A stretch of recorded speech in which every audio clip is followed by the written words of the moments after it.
So in this video, I want to talk about having self-belief versus confidence, and which one we really need to put in the spotlight, which one we really need to focus on in order to improve our lives, in order to assist us to move into our destiny, to follow our soul, to follow our dreams. So when it comes to confidence, really confidence is gained by doing something over and over again. It's by practice, right? If we learn to drive, if you're a driver, you might pass your driving test.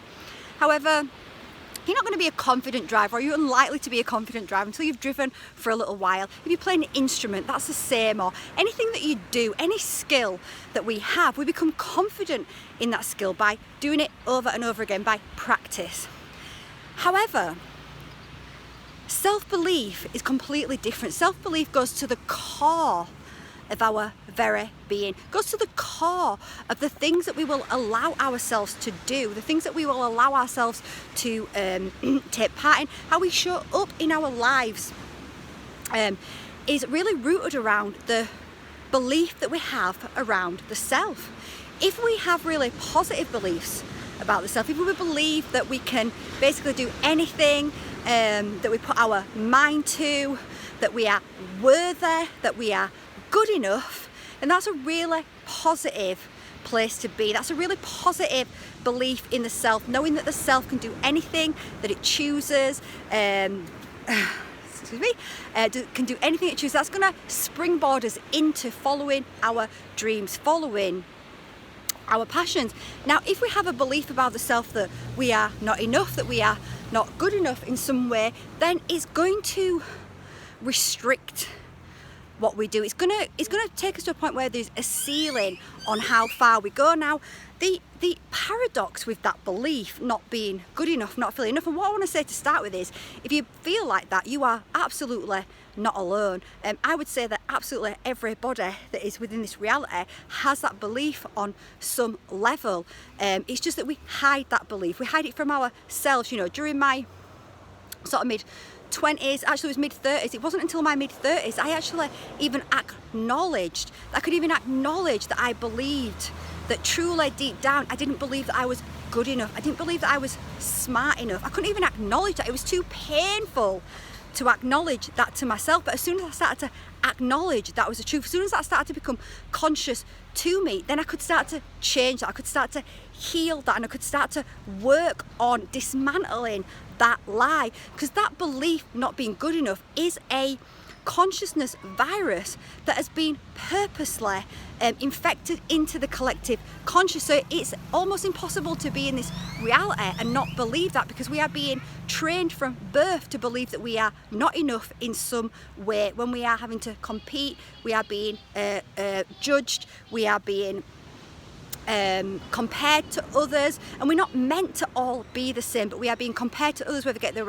we get good enough grades, all this kind of stuff where we're being measured, rated. I mean, look at this society now. Actually, look at, you know, for me, putting out things onto YouTube, sharing my passion, sharing my light. Well, a lot of the videos work on, or the algorithms work on likes and things like that. You know, look at businesses. We go onto Google, we review, we look at reviews. Everyone everywhere is being rated, and we have to ask ourselves whether that is actually a good thing, because it's like saying, unless you get this rating, then you're not good enough. So seeded throughout our reality, through the media, through culture, through so many different ways, has been that consciousness virus. So if you are watching this video right now and you believe that you are not enough, you are not alone. And we have to first start to acknowledge that that is how we feel. We don't have to know how to change it, we have to acknowledge it. So when it comes to self-belief, self-belief is really what we should focus on. Do we believe in the self? Do we trust the self?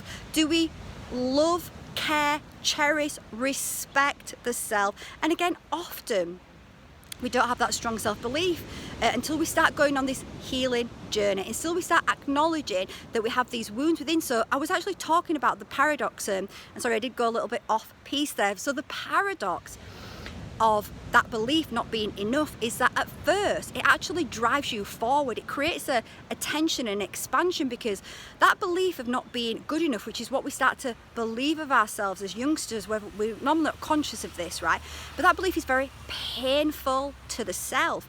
It's painful to the self because it's not truth, because the soul knows that that's not the truth. The soul, the true soul self, knows that it is magnificent, that it is life force, creational energy, intelligence, is connected to source, it is a part of source. So that part of us understands that. So in that belief that comes in, which is artificial, which is the lie, look in the word belief, see the word lie, that belief that comes in that we get conditioned to believe, well, it's painful for the self. So as children, because it's painful, it creates a tension and it pushes us forward in that we perhaps we try and do more, be more. We work harder, right? It makes us work harder, and we're working harder and we're wanting to do better because we're wanting to prove to the self, again, this is often not conscious, but we're wanting to prove to the self that we are enough. We want to push away that wound, we want to bury that trauma of not feeling good enough. And that's what happens. So as children, as we're taking on those beliefs, as that belief's being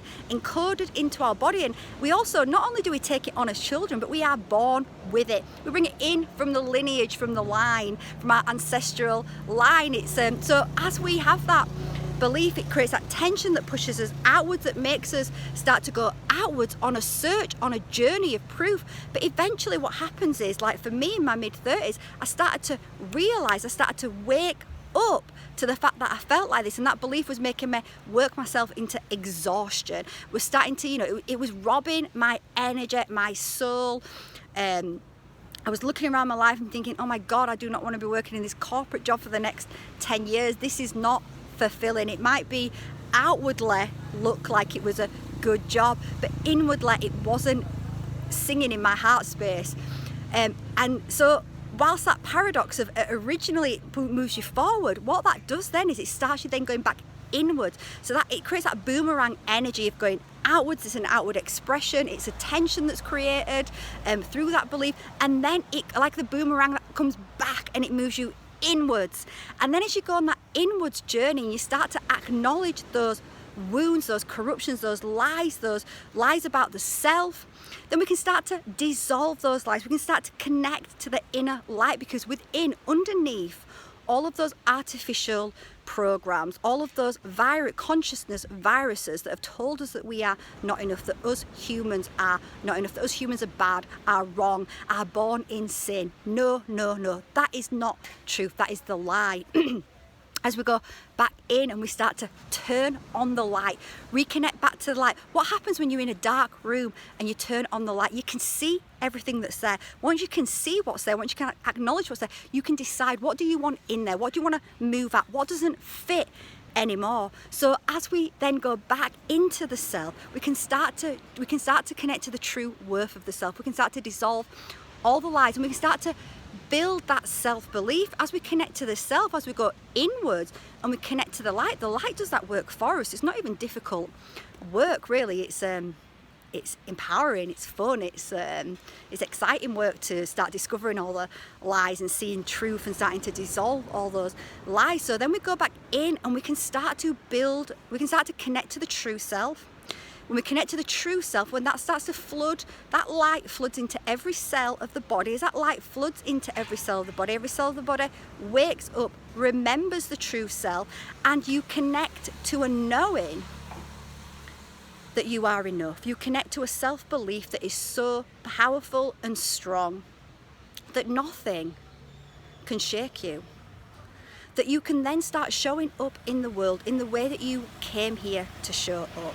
We are moving into a new level of consciousness now. We need to start becoming aware of the self, and we need to start having an honest look at the self and asking, how do I connect to the self? Do I care for the self? Am I compassionate with the self? Do I have patience with the self? Or am I harsh, critical, judgmental? And often we are harsh, critical and judgmental until we do the inner work, because we've been programmed to believe that we are not enough, not good enough. So we need to go on that inner journey, reconnect back to the true self. So when it comes to self-belief and confidence, put your energy, put your focus on the self. on the belief of the self. We start asking ourselves, what do we believe about the self? And those beliefs that are negative about the self, where we start to acknowledge. Step one, acknowledge. Acknowledge that you believe, if you believe that you are not enough, in whatever that way is. For me, it was smart enough. I wasn't smart enough. I wasn't interesting enough. I had this belief that I wasn't smart enough, I wasn't interesting enough. Everybody else was smarter than me. Everybody else was more interesting than me. And we don't have to understand where it comes from. We don't have to pinpoint it. You know, just know that within this reality has been created to make us feel this way about ourselves, to keep us limited and small. So we acknowledge that we feel like that. Well, you'll start to feel a relief flood through your body. And then you can go on that inner journey of reconnection. You know, that's what I do with my clients. I reconnect them back to the true soul self, which is the most simplest, effortless way to then start to dissolve and see. We turn on the light. We turn on the light and we look in the room being your template body. We look in the room, we look in the energetic system, look in the mental body, we find the thought forms, we find the beliefs, and we hold them up into the true light of day. And we question and we challenge and we start to crumble those beliefs and we take off those layers. And as we de-layer, as we remove the things from the room that are not serving, that are not empowering, that are not adding to your light, then what happens is we make space.